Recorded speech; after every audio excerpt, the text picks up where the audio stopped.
अनंत चतुर्दशी व्रत कथा। बहुत समय पहले सुमंत नाम के एक मुनि थे। उनकी पत्नी का नाम दीक्षा था। उनके घर में एक बेटी सुशीला और एक बेटा था। बेटी सुशीला का विवाह कौल नाम के आर्ष पुत्र से हुआ। शादी के बाद जब सुशीला अपने पति के साथ घर लौट रही थी तो रास्ते में उसने देखा कि औरतें भगवान विष्णु की पूजा कर रही हैं और हाथ में धागा अनंत सूत्र बांध रही हैं। उसने पूछा, बहन, ये कौन सा व्रत है? औरतों ने बताया, ये अनंत चतुर्दशी का व्रत है। इसे करने से सुख समृद्धि बनी रहती है और घर में कभी दुख नहीं आता।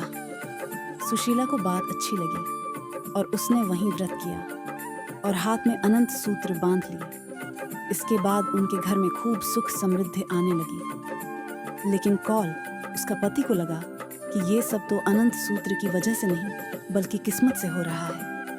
उसने गुस्से में आकर वह धागा तोड़ दिया और फेंक दिया। इसके बाद धीरे धीरे उनका घर बर्बाद होने लगा। गरीबी छा गई और बहुत दुख झेलने पड़े।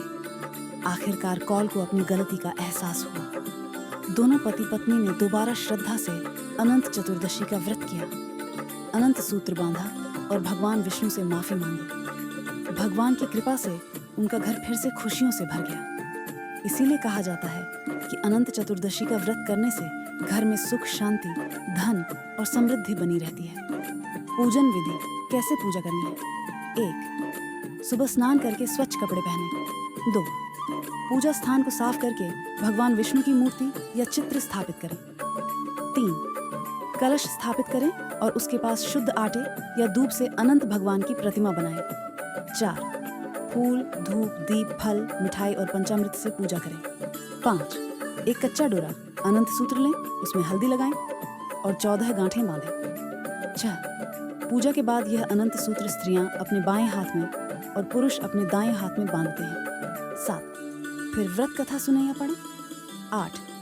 अंत में प्रसाद बांटें और संकल्प लें कि 14 साल तक यह व्रत करेंगे।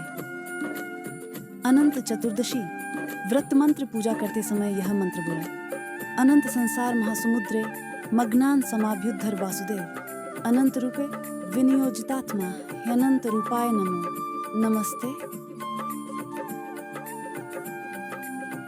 इस मंत्र के जप से भगवान विष्णु की कृपा मिलती है। वीडियो पसंद आए तो कमेंट में लिखें, अनंत भगवान की जय।